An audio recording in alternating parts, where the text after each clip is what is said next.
पुनः स्वागत है मेरे अद्भुत सब्सक्राइबर्स। आज हम अब तक के सबसे दिलचस्प विषयों में से एक पर विचार कर रहे हैं कि पृथ्वी का निर्माण कैसे हुआ।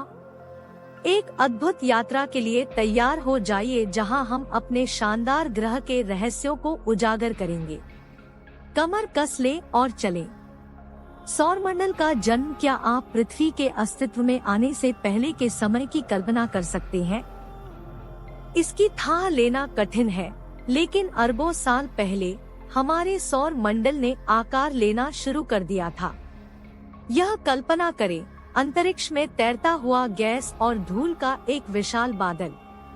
अचानक पास का एक तारा फट जाता है, जिससे अंतरिक्ष में सदमे की लहर दौड़ जाती है। ये शॉकवेव्स बादल को संपीड़ित करती है, जिससे यह अपने गुरुत्वाकर्षण के तहत ढह जाता है। घूमते बादल का एनिमेशन, जो धीरे धीरे एक घने केंद्र में सिमट रहा है। प्रोटोस्टार का निर्माण। जैसे ही बादल ढहता है, केंद्र में एक घना कोर बनता है, जिसे हम प्रोटोस्टार कहते हैं।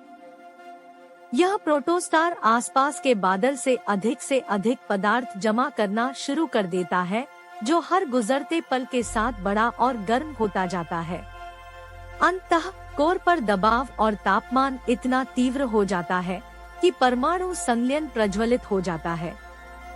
सीजीआई एनिमेशन घूमते हुए पदार्थ से घिरे एक प्रोटोस्टार के गठन को दर्शाता है।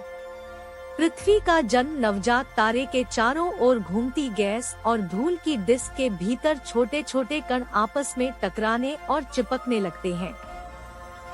ये कण विलीन होते रहते हैं, जिससे बड़ी और बड़ी वस्तुएं बनती हैं, जिन्हें प्लैनेटिमल्स कहा जाता है। लाखों वर्षों में ये ग्रहाणु आपस में टकराते और संयोजित होते हैं, जिससे धीरे धीरे उस पृथ्वी का निर्माण होता है जिसे हम आज जानते हैं।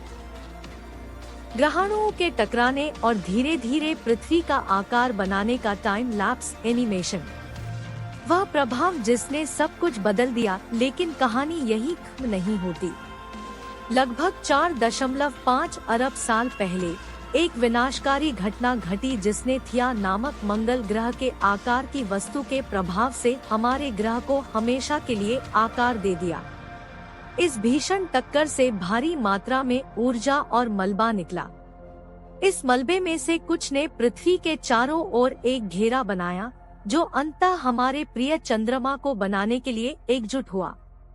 पृथ्वी और थिया के बीच प्रभाव का दृश्य, उसके बाद चंद्रमा का निर्माण। अराजकता से व्यवस्था तक। चंद्रमा के निर्माण के बाद तीव्र बमबारी के दौर ने पृथ्वी को त्रस्त कर दिया।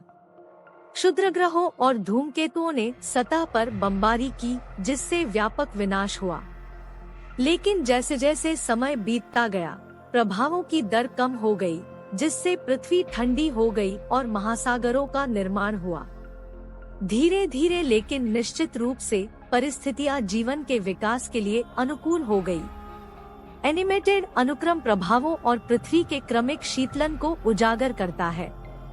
और यह आपके पास है मेरे दोस्तों, हमारी खूबसूरत पृथ्वी कैसे बनी, इसकी अद्भुत कहानी।